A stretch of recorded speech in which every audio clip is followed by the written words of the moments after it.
Kumusta mga master? Ayan, samahan niyo ulit akong manood ng volleyball. Kung napanood niyo yung unang vlog ko, sa ibang lugar pala ginanap yun. Ngayon, nandito ngayon tayo sa Giant Park. Dito ngayon, magsasagupaan ang malulupit na mga volleyball player. At kung mapapansin nyo, marami palang mga kabayan ang nanonood at pumupunta rito. At kung makikita nyo rin sa likod, meron ding mga naglalaro na basketball. Kaya pwede kayong manood kahit saan, kaliwat o kanan. Kaya naman, pwede kayong mamili manood kung ayaw nyo sa player na malupit humampas ng bola, ay di dun kayo sa basketball player na malupit mag-shoot ng bola. At talagang malilibang kayo kahit saan kayo lumingon. Kaya naman maraming pumupunta rito para manood. At siya nga po pala sa volleyball, paiba-iba po pala sila ng lugar. Kaya kung gusto nyo pong manood, pwede nyo po akong i-PM para malaman nyo kung saan ang location na paglalaruan po nila. At syempre, meron din palang mga bilihan dito. Tignan mo yung kasama ko, nagutom, magkakape raw siya. At syempre, kung gusto nyo ng masarap na pagkain, meron pala tayong Chowking dyan na pwede nyong pagbilhan. Masarap na pagkain Pinoy pa, kaya pwede na kayong mamili dyan. Huwag na kayong magbaon ha, kung manunood kayo ha. Syempre, ang pinakamasarap pag may natirang paninda. Syempre, kuya, alam mo na yung natirang paninda, akin na lang ha. Hehehe. Meron akong nakitang pusa rito. Ang cute-cute naman niya. Gusto ko sanang iuwi, kaso bawal sa accommodation ng pusa eh. Mag-aaway sila ng mga aso.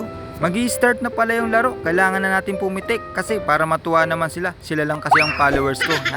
At kahit hindi ganun kaganda ang mga kuha natin, natutuwa ako kasi hobby ko to eh. Pero may napapasaya rin akong ibang tao. Naalala ko tuloy nung naglalaro pa ako ng basketball, pag may photographer, todo pa cute ako. At syempre, inaabangan ko yung post niya sa Facebook. Siguro naman may nakarelate sa akin, yung mga nag-aabang din sa post sa Facebook. Eto palang mga naglalaro na to, eto pala yung malalakas at magagaling. Tignan mo dyan, pa nag-spike, pag sinangga mo, sigurado, buwal ka. At maghanap ka na ng kapustahan mo. Pusta mo pa yung jowa mo o asawa mo. Haha, joke lang, baka makita ng asawa ko eh. Baka iban ako, hindi na tuloy ako makapanood nito. At talaga namang magagaling sila. Hindi na tuloy ako nakapagpitik, nakapokus na ako manood. At kaya naman, pag nanood kayo rito, hindi kayo magsisisi, hindi masayang ang Friday nyo, kaysa namang humilata lang kayo sa kwarto at humiga.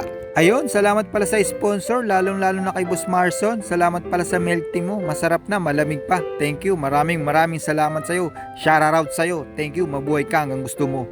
At kaya naman, nagpapasalamat ako kahit nandito ako sa bansang napakahigpit at napaka-stricto, pero nagagawa ko pa rin yung hobby ko, kaya salamat. At lalong-lalo na sa mga followers ko na kahit hindi ganun kaganda yung content ko, nandiyan pa rin kayo para sumuporta sa amin. Thank you at maraming salamat. At muli, hanggang dito na lang ako. Sana nasayahan kayo sa munting maliit na vlog ko. Thank you. Ay, teka lang. Andyan na pala si Chowking. Pauwi na. Chowking, baka may tira pa. Baka naman.